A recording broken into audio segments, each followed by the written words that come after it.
आदाब नमस्कार, मैं रिदा खानम। आप देख रहे हैं सियासत टीवी पर साउथ इंडिया एक्सप्रेस। एक नजर डालते आज के मुख्य समाचार पर। मुख्यमंत्री रेवंत रेड्डी ने आज तेलंगाना में मजबूत आर्थिक विकास की वकालत की और मूसी पुनरुद्धार, मेट्रो रेल विस्तार, गोदावरी नदी के पानी को हैदराबाद तक पहुंचाने और क्षेत्रीय रिंग रोड जैसी महत्वपूर्ण परियोजनाओं को पूरा करने में केंद्र सरकार से सहायता मांगी है। हैदराबाद में केंद्रीय आवास एवं शहरी विकास मंत्री मनोहर लाल खट्टर की अध्यक्षता में शहरी विकास मंत्रियों की क्षेत्रीय बैठक में भाग लेते हुए मुख्यमंत्री ने कई बुनियादी ढांचा विकास परियोजनाओं को शुरू करके हैदराबाद को दुनिया के सबसे गतिशील वैश्विक शहर के रूप में विकसित करने के राज्य सरकार के दृष्टिकोण को रेखांकित किया। सऊदी अरब में हुए दुखद बस हादसे में मारे गए श्रद्धालुओं के लगभग 50 परिजन अंतिम संस्कार के लिए यहां से खाड़ी देश के लिए रवाना होंगे। ये जानकारी तेलंगाना के एक वरिष्ठ अधिकारी ने आज दी है। अधिकारी ने एक न्यूज एजेंसी को बताया कि अंतिम संस्कार बृहस्पतिवार को होने की उम्मीद है। उन्होंने बताया कि अल्पसंख्यक कल्याण मंत्री मोहम्मद अजहरुद्दीन के नेतृत्व में तेलंगाना सरकार की एक टीम अंतिम संस्कार की व्यवस्था सहित राहत कार्यों में समन्वय करने के लिए सऊदी अरब पहुंच गई है। पहचान से परे जल चुके शवों को सुरक्षित रखा गया है। मृत्यु प्रमाण पत्र के लिए डीएनए परीक्षण किया जाएगा। उन्होंने कहा कि सऊदी अरब जाने वाले परिजन से डीएनए नमूने का मिलान होने के बाद ही मृत्यु प्रमाण पत्र जारी किया जाएगा। उन्होंने बताया कि तेलंगाना सरकार और यात्रा मुआवजे के अलावा सऊदी अरब में भी मृतक के परिजनों को मुआवजा दे सकती है। उन्होंने कहा कि कानूनी प्रक्रियाओं का पालन करने के लिए डीएनए मिलान बेहद जरूरी है। उन्होंने कहा कि तेलंगाना सरकार के राजस्व विभाग को भी परिवार के सदस्यों को संबंधित दस्तावेज जारी करने होंगे। अधिकारी ने बताया कि सामूहिक अंतिम संस्कार होने की संभावना है। मामले की जानकारी रखने वाले लोगों के मुताबिक बस दुर्घटना में 42 श्रद्धालुओं की मौत हो गई थी, जिनमें से अधिकतर तेलंगाना के थे। हालांकि हैदराबाद के पुलिस आयुक्त वीसी सज्जनार ने मृतकों की संख्या 45 बताई।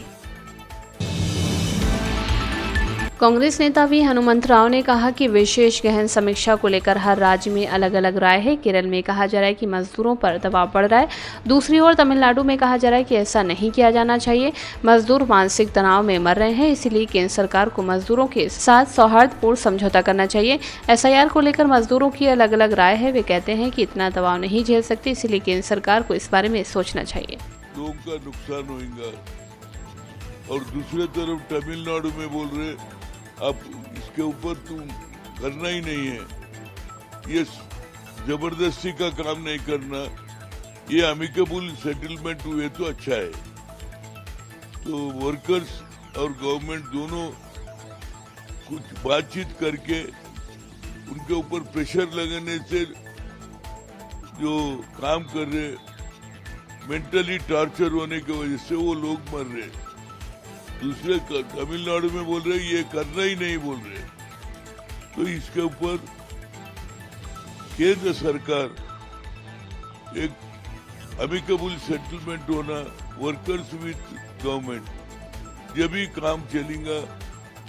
वो स्पेशल एसआईआर के वजह से लोगों का डिफरेंट, वर्कर्स का डिफरेंट ओपिनियन हो रहा, इतना प्रेशर हम बर्दाश्त नहीं कर सकते बोल रहे। तो इसी की वजह से केंद्र सरकार इसके ऊपर सोचना चाहिए, ये अमिकेबल सेटलमेंट होना चाहिए।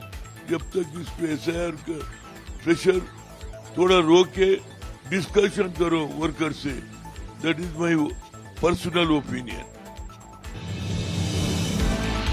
तेलंगाना जागृति की अध्यक्ष के कविता ने कहा कि हम युवाओं, बच्चों और स्वास्थ्य क्षेत्र से जुड़े मुद्दों को उजागर करने के लिए राज्यव्यापी दौरे पर हैं। हम जहां भी जा रहे हैं इन मुद्दों को गैर राजनीतिक तरीके से उजागर करने और सरकार के ध्यान में लाने की कोशिश कर रहे हैं। हम मांग कर रहे हैं कि सरकार इन मुद्दों पर ध्यान दे और इन मुद्दों के समाधान पर ध्यान केंद्रित करे।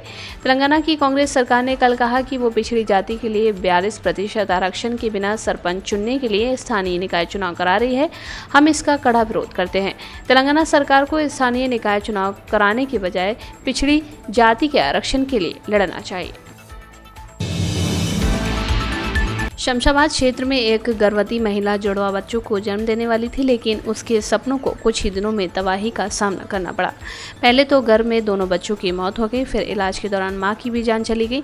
इस त्रासदी से टूटा पति अपनी पत्नी और अजन्मे बच्चों की मौत का दुख बर्दाश्त नहीं कर पाया और उसने आत्महत्या कर ली। परिवार और पड़ोसियों के मुताबिक ये परिवार बहुत खुश था और जुड़वा बच्चों के आगमन की बेसब्री से इंतजार कर रहा था।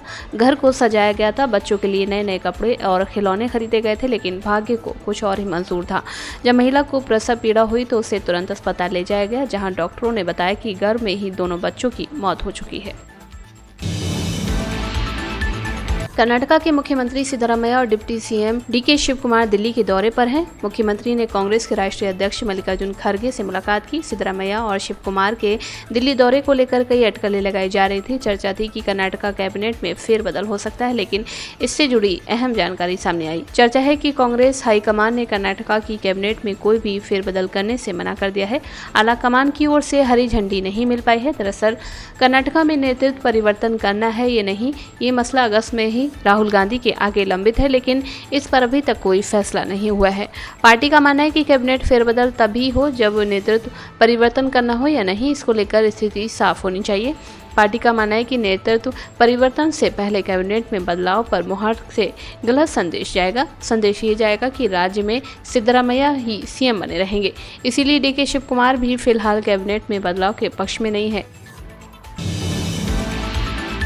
कर्नाटका के बेंगलुरु में एक शख्स की दूसरी पत्नी ने उसकी हत्या कर दी। दोनों की शादी 6 साल पहले हुई थी। शादी के कुछ समय के बाद ही दोनों के बीच झगड़े होने शुरू हो गए थे। शख्स की पत्नी उससे उसका घर अपने नाम करने के लिए कह रही थी, लेकिन पति उसकी बात नहीं मान रहा था। इसके बाद पत्नी ने उसकी हत्या की साजिश रची और उसे छत से धक्का दे दिया, जिससे उसकी मौके पर ही मौत हो गई। ये मामला बेंगलुरु के अर्धाहल्ली के मंजुनाथ लेआउट में सामने आया है, जहां मृतक की पहचान वेंकटेश नाम के व्यक्ति के रूप में हुई है। वेंकटेश की उसकी पत्नी पार्वती ने अपने देवर के साथ मिलकर मार डाला। वेंकटेश 10 साल पहले ही अपनी पहली पत्नी को छोड़ दिया था। इसके बाद उसने पार्वती से 6 साल पहले ही दूसरी शादी की थी। शादी के बाद पार्वती ने वेंकटेश से घर उसके नाम करने को कहा। पार्वती ने कहा कि या तो वो घर उसके नाम कर दे या फिर 6 लाख रुपए दे दे, लेकिन वेंकटेश इस बात से बिल्कुल भी सहमत नहीं था। इसीलिए उसने घर नाम करने से इनकार कर दिया, लेकिन पत्नी की जिद के चलते 2.5 लाख रुपए देने की बात कही। पैसे और घर नाम करने को लेकर दोनों के बीच झगड़े होने लगे। इसी बात पर दोनों के बीच फिर झगड़ा हुआ। झगड़े के बाद वेंकटेश ने रात 9 बजे अपनी पत्नी को घर से बाहर निकाल दिया। इसके बाद पार्वती ने अपने देवर को बुलाया और दोनों ने मिलकर वेंकटेश को बिल्डिंग की छत से नीचे धक्का दे दिया। केरल के कन्नूर में एक बीएलओ की कथित आत्महत्या पर कांग्रेस सांसद जेबी माथुर ने कहा कि ये बहुत ही दुखद और दुर्भाग्यपूर्ण है कि चुनाव प्रणाली और चुनाव आयोग उस दवा को नहीं समझते हैं जिससे बीएलओ गुजर रहे हैं। ये सिर्फ एक मामला नहीं है। हम एसआईआर को इतनी जल्दबाजी में लागू किए जाने के खिलाफ हैं। ये एक उदाहरण है कि कैसे एक व्यवस्था किसी व्यक्ति की जान ले सकती है। ये वास्तव में व्यवस्था द्वारा की गई हत्या है। अब चुनाव आयोग को अपनी आंखें खोलनी चाहिए और उस परिवार के साथ होना चाहिए और साथ ही ऐसी स्थिति बनानी चाहिए जहां दूसरों पर इस तरह का दबाव ना पड़े। हम उम्मीद कर रहे हैं कि चुनाव आयोग एक विवेकपूर्ण फैसला लेगा और फैसला लेगा कि एसआईआर को फिलहाल चुनाव वाले राज्य में लागू नहीं किया जाए। साउथ इंडिया एक्सप्रेस में बस इतना ही। मुझे दे इजाजत। आप बने रहे सियासत टीवी के साथ।